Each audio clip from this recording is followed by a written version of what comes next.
Hello, can you hear me? Hi, yes, I can hear you. How are you? So, something crazy happened. I am stuck on my keyboard and I do not have any control over my I phone. know what you're talking about. You have to restart the app. You have to restart the Just app. restart the app because it happens to me as I'll well. give you a follow. All right, for sure. You can go ahead and come back and I'll let you up. His name is Muhammad, not real. Yeah, we need to get it back. We need to get back in. No, let's talk about it. Nah, bro. Okay. Look, I'm gonna ask him. What's the first attestation of Muhammad sallallahu external to the hadith material and external to the I can seerah help material you and out. external to the Islamic material? Hey, prove Islam false. Yeah, let's hear it. What's your argument, Yeah. man? Do you believe Muhammad Do you guys know the historically Malik existed? Khalif and Abdel Malik's courtiers? Huh? Yes, we know the form of argumentation that you bring. We know the form of argumentation that you can bring from Patricia Crone or Let's from hear it. Winsbrough, right? To all of these countless retractions that these quote So you unquote do know, historians and pseudo intellectuals had you to do know make. the first Yeah. ever. So- You do know the first ever mention of Muhammad was in 661, used by Abdel Malik and his courtiers on coins which had Christian symbols. There was a reason why the Dome of the Rock Okay, has let's Jesus go. on it with Let's Christian go. symbols. Let's go over it. Okay.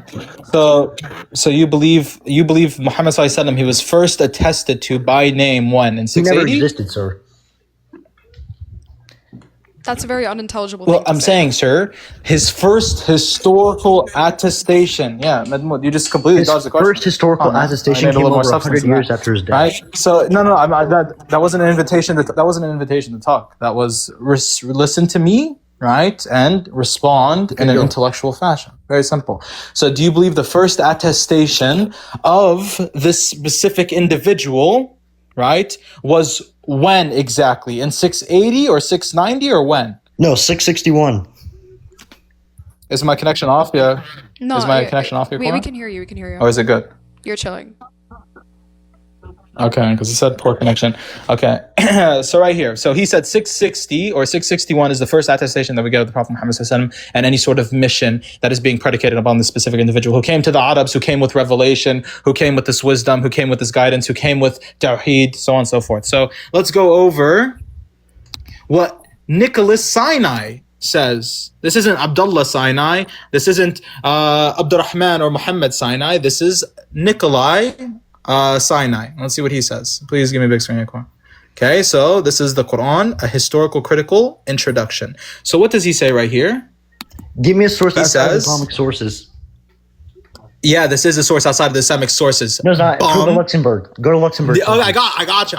Yeah, go to okay? Luxembourg. If you're so Well, serious. Thus Muhammad is attested by name already within a decade of his traditional His date name was of never mentioned death, before 661. right? It's been proven Let's historically. see right here. It was the Caesarean scripts and the baptizing scripts do not prove his name. I got you. Reports on a battle between the Romans and the Arabs, right here, of Muhammad sallallahu alaihi wasallam. This is dated with impressive precision to Friday 4th, February 634 CE. Thus, Muhammad sallallahu alaihi wasallam is attested by name already within a decade of his traditional date of death. And a Syriac chronicle, which what you're talking about, you're talking about this one, the chronicle of Khuzestan, also refers to Muhammad as the leader of the Ishmaelite conquerors of the land of the Persians. Similarly, the history of Pseudo-Sebios directly traces to the Arab conquest, to the preaching of a merchant named Muhammad sallallahu alaihi wasallam. To be sure,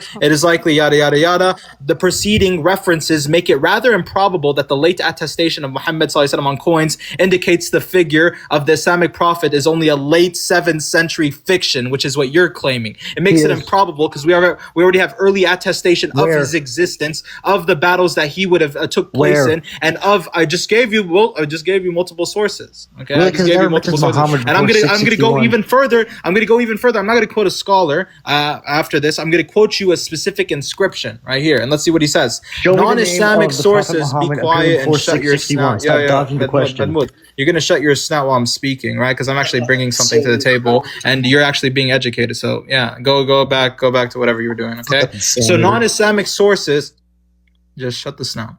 Non-Islamic sources not only substantiate the historical existence of Muhammad, but also confirm or at least complement what Islamic historians tell us about two major episodes of pre-Islamic South Arabian history, and in part about the main stages of the Arab conquests. Now, whenever it comes to his name being attested to by name, right? Let me get it up.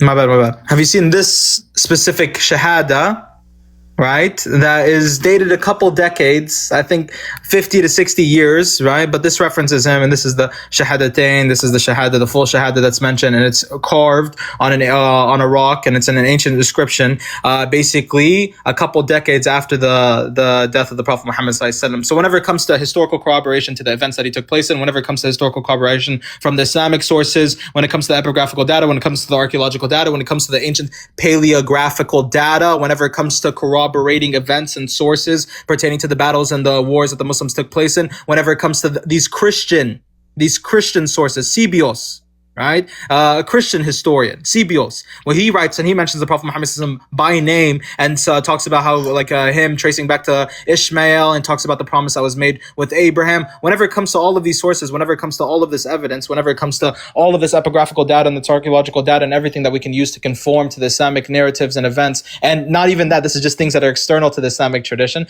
why the hell would anyone grant the slightest grain of salt to your argumentation? Why would anyone do that? Okay, so this guy, I don't know if he dipped off. I don't know if it's dog shit Wi-Fi just crashed out, but it was pretty simple. Poor guy, man.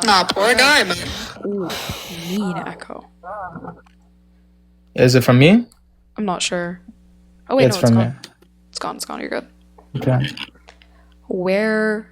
Yeah, there's no more Christians And- requesting. Let's give one more source. I think the source is good. Yeah, real just quick. one more. Wait, hold on. This is like another. It's like a horde argument that they always bring. So this is Muhammad and the Empires of Faith by Sean W. Anthony. And he says one of the most earliest and most important historical testimonies to the Prophet Muhammad can be found and embedded in a Byzantine apologetic tract known as the Doctrina Jacobi, Nuper Baptizati, right? The teachings of Jacob, the recently baptized. He was a Jew who got forced into Christianity and he got baptized. They just drowned him near to death by baptizing him, but he was a Jew who got forcefully converted to Christianity, and frequently dated by modern historians to as early as what? 634 CE.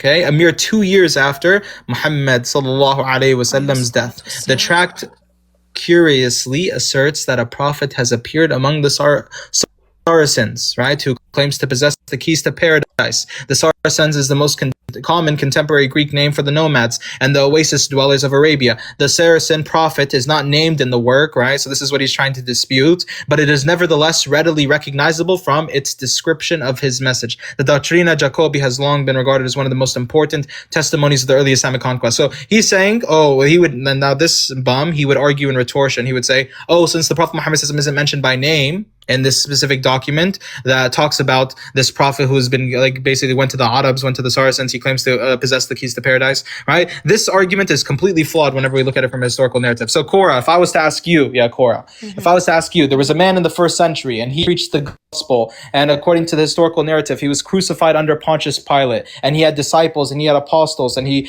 claimed to basically resurrect the dead, right? Yeah. Who is this figure that I'm speaking about? You're speaking about Jesus of Nazareth. Who would be this? Exactly. So I can give a very exhaustive account and description of a specific individual and not mention him by name, but everyone's going to know who we're talking about. So whenever it comes to corroborating attestation, whenever it comes to historical testimony, whenever it comes to these events that are included within the Islamic tradition and external to the Islamic tradition, all these proofs and evidences and these forms of attestation we can use to substantiate the view to the highest degree that the Prophet Muhammad historically existed, right? This guy's a bum. No, I mean, not much you could have said in contrary, so